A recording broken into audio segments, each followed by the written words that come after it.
morning and welcome to BloombergQuint. I'm Neeraj Shah and you're watching our special coverage of Budget 2020. Nirmala Sitharaman announced a slew of measures on Saturday that roiled the equity markets that stayed open for the big event. But as we head into the regular trading week, let's take a look at the major headlines that have emerged. The government invoked the escape clause under the FRBM Act for a fiscal slippage of up to 3.8% in the current financial year and 3.5% in FY21. But even the new estimates are based on high tax collections assumptions and a record high divestment. The budget proposed a new tax regime for individuals that allows for the lower rates for those who forego deductions, exemptions and rebates. Taxpayers have the option to continue under the existing rate or opt for the new regime. Government abolished dividend distribution tax to make India an attractive destination for foreign investors, but domestic investors will have to pay tax on the dividend income as per their respective slabs. Finance Minister Nirmala Sitharaman proposed to sell a part of the government's holding in LIC through an initial public offering. The employees' union strongly opposed the plan, saying it's against public interest. And in other news, Tata Motors, Hero MotoCorp and Eicher Motors witnessed sharp decline in sales in January. Maruti Suzuki and M&M tractors were relatively resilient. But you have to agree that it's all about what's happening in China this morning. Let's take a look at the trade setup for the day. What happened in the US markets on Friday is virtually irrelevant right now. Look at the sharp drop that the Chinese markets have shown in the session today. Now, you got to keep in mind, this is what the US markets did on Friday, which is fine, but China and what it is doing right now is important.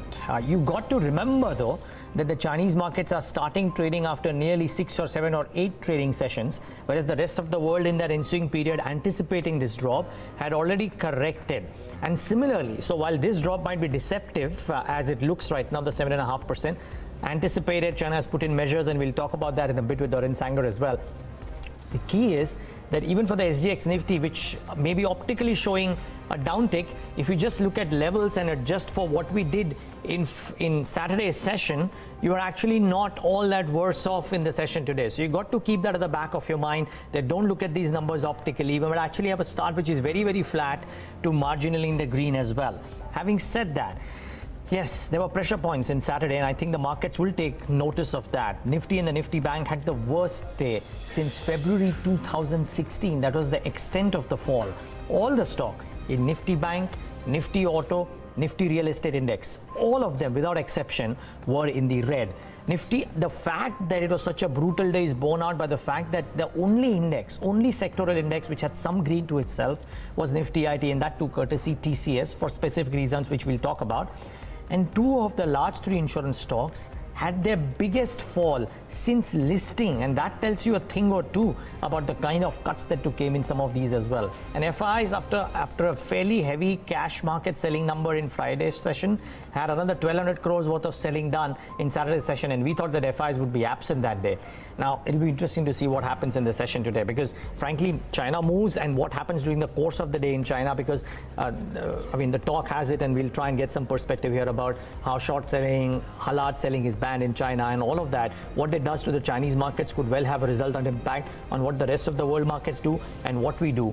And I would believe that once the first half of trade is over in India, how the FIs view this whole Indian growth trajectory that the budget tries to talk about, etc., would be the key thing of what happens in the second half of trade today, as well as what happens in the latter half of the week. Because you've got to admit that valuations are a lot more reasonable than what they were a month and a half ago. We are on the next 12-month basis for CY20 PE at about 17 times, which is a lot more reasonable than what it was a month ago. Keep in mind, the one other added incentive, Devina, is that crude prices have come off. Chinese oil demand, as per a Bloomberg story, is reportedly down 20%. And if that is indeed the case, then that augurs well for India. So there's some silver lining amidst all the dark clouds around what's happening in China. But there are specific stocks in focus that you got to keep in mind. So ITC, SBI Life, as well as TCS, for varying reasons and different reasons, TCS versus the other two, would well be in focus. Some sharp drops in the others,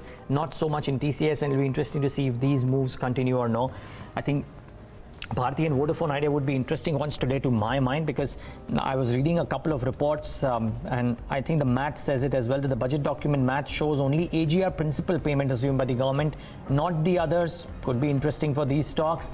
the weak auto sales for Tata Motors, Hero and Eicher Motors, but particularly Hero MotoCorp, which was substantially lower than what the estimates were. And therefore, I would watch out for Hero MotoCorp in the session today, even though autos were weak in Saturday's session. Coal India, the January production numbers are okay, offtake is okay too. Let's wait and watch. The stock has been punished about 20% in the last few days. So you've got to keep that at the back of your mind that some of these CPSEs and PSUs have been beaten down so much that maybe there could be some buying. Last but not the least, one result name that I thought was interesting, Relaxo Footwear. Again, a company wherein the top line growth may not have been too much, but EBITDA and net profit growth, very good. The market has rewarded all of those in the last few days. Let's see if it rewards Relaxo Footwear as well.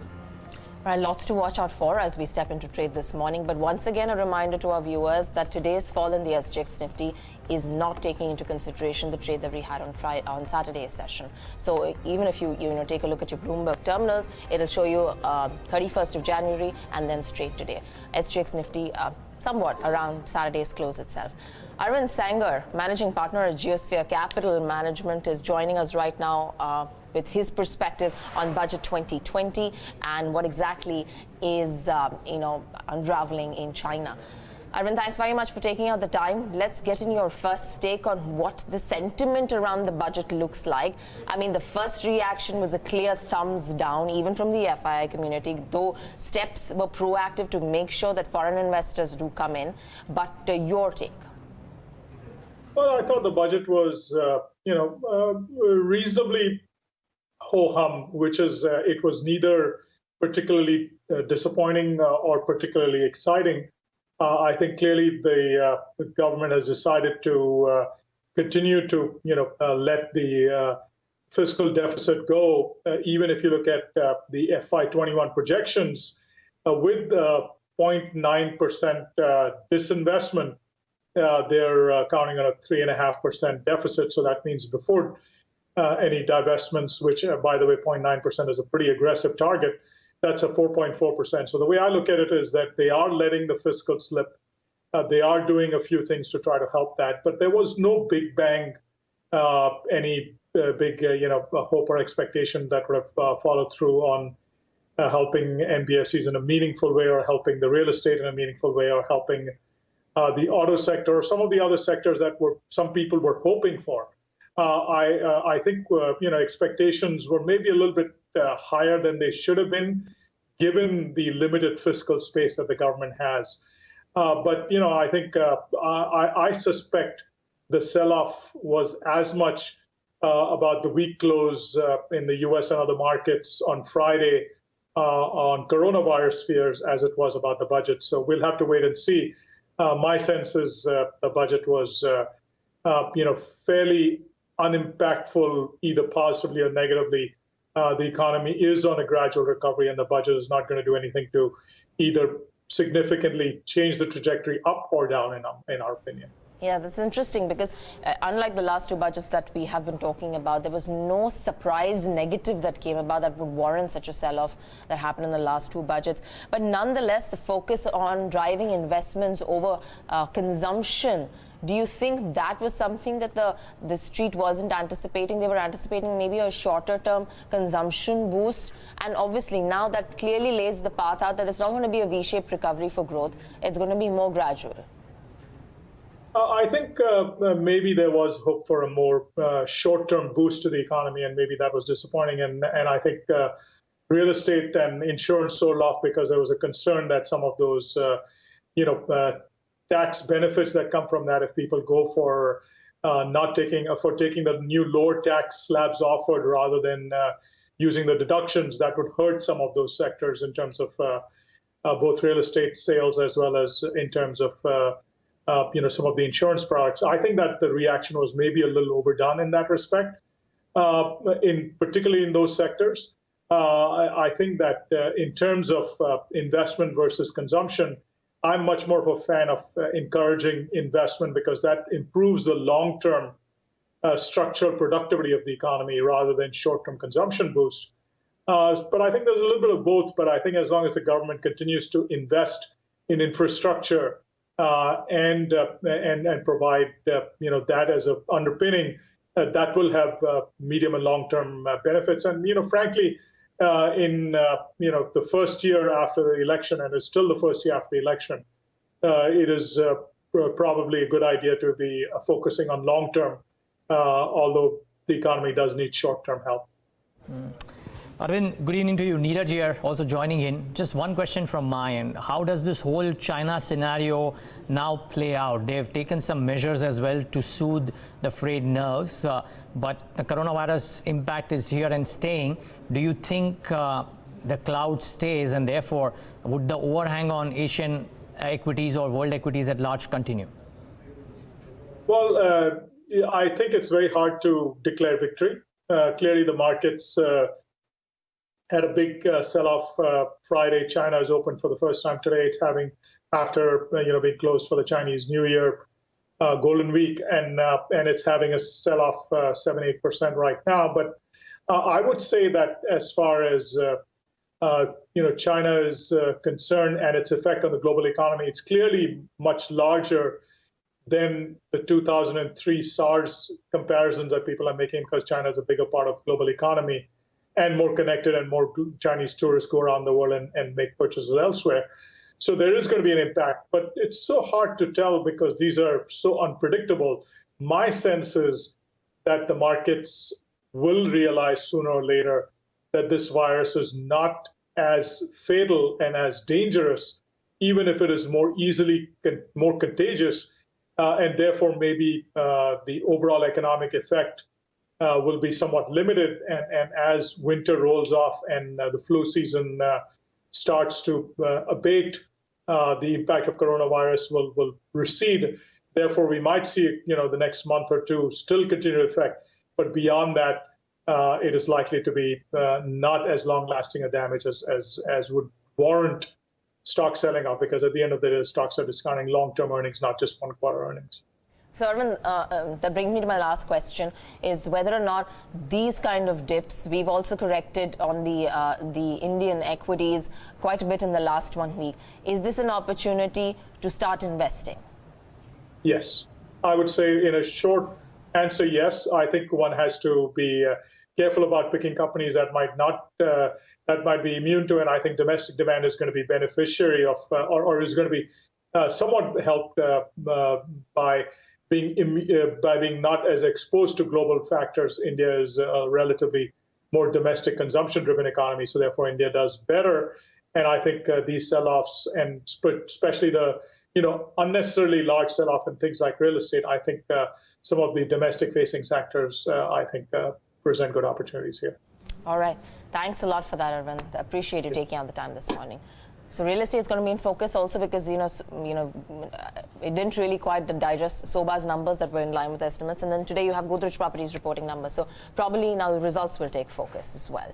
Moving on, the government made 2 announcements that could affect life insurers. One, the personal income tax regime, although optional, allows lower rates for individuals who forego deductions, exemptions and rebates contribution to the Life Insurance Corporation under Section 80C would be a part of that. And secondly, the proposed LIC IPO could tilt the dynamics for life insurers in terms of the equity market standpoint. To understand the implications of the same, we caught up with Vibha Padalkar, Managing Director and CEO at HDFC Life. Listen in. Yeah, I think it was a fairly broad-based budget. Lots of ticks in the box, so focus on industry, commerce, infra, that is welcome. Also, in terms of education outlay, a whopping 99,300 crores, study in India, tech focus to look at BharatNet and launching of that, and decentish allocation on those aspects. More specifically to BFSI, some of the positives have been the PFRDAI to be strengthened, so we'll need to see the fine print, just going through that in terms of NPS trust to be separated and how that will help in terms of portability between different pension products.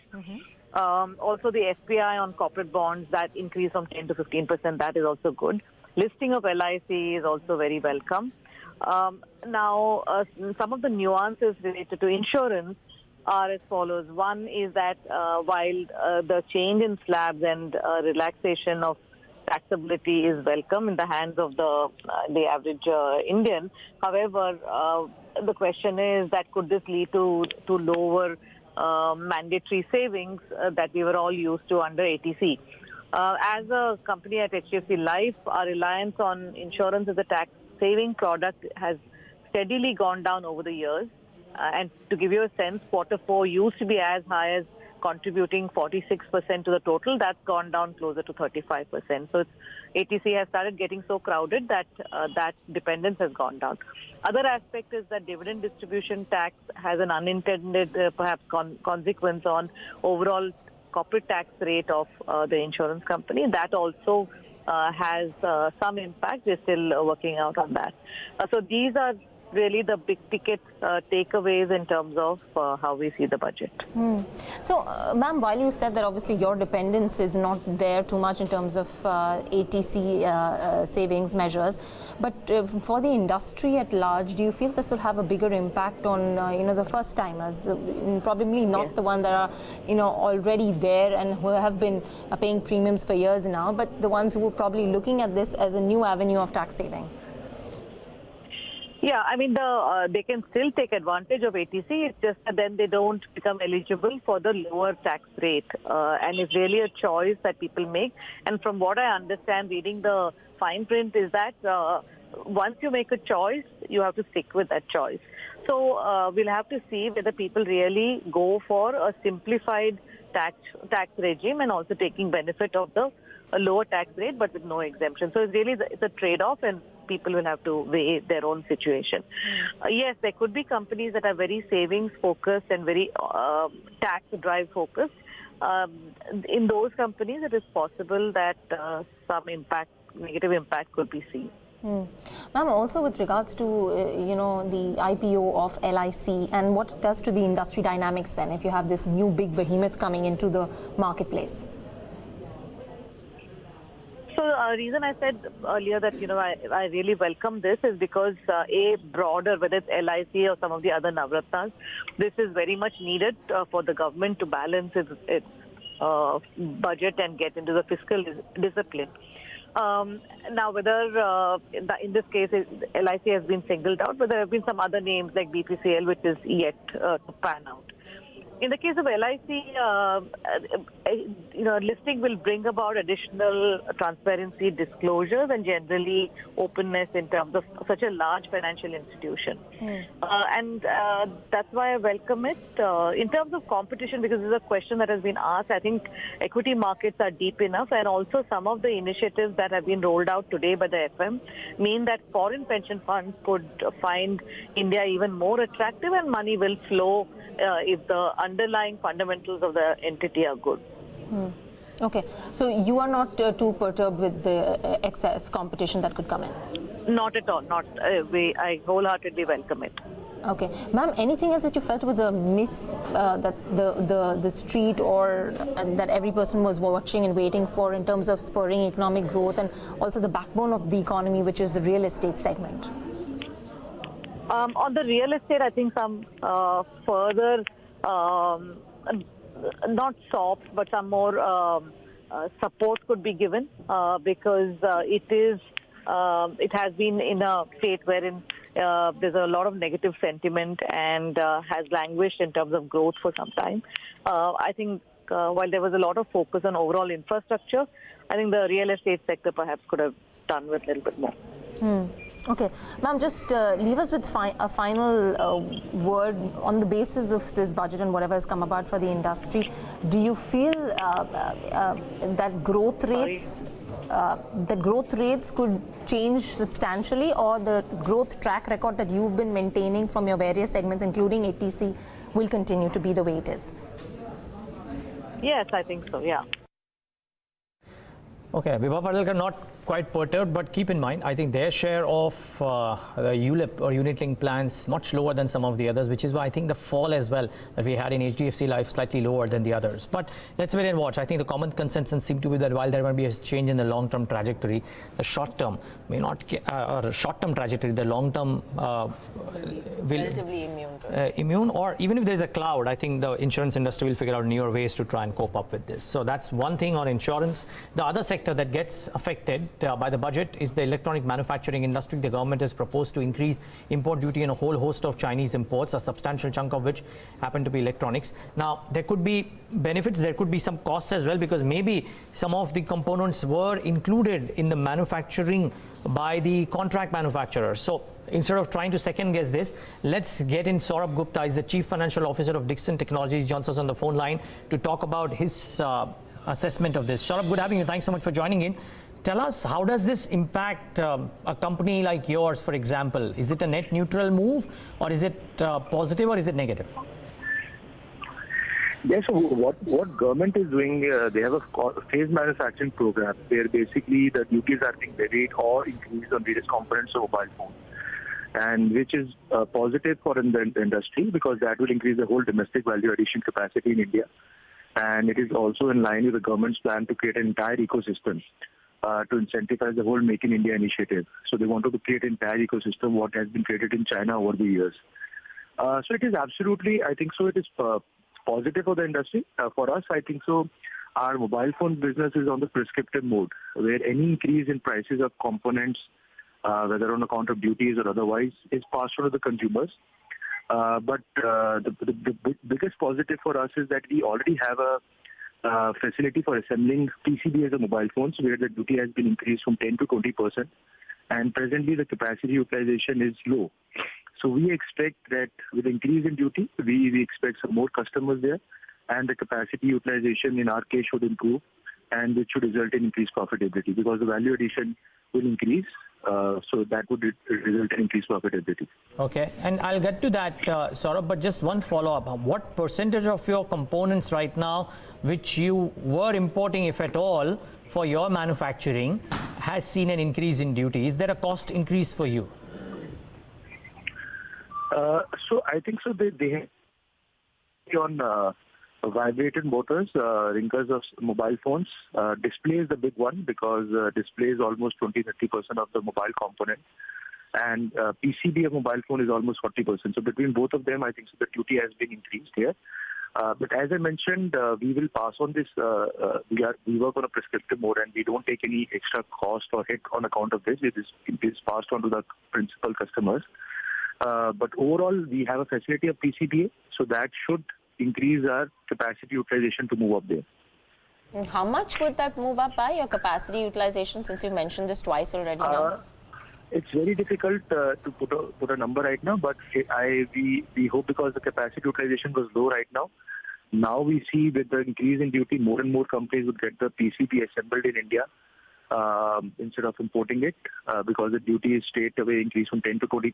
So I think so some of our existing customers, their number should go up, and we expect that some new customers should come on board. Just one word, there's been a lot of focus on the electronics/contract manufacturing space.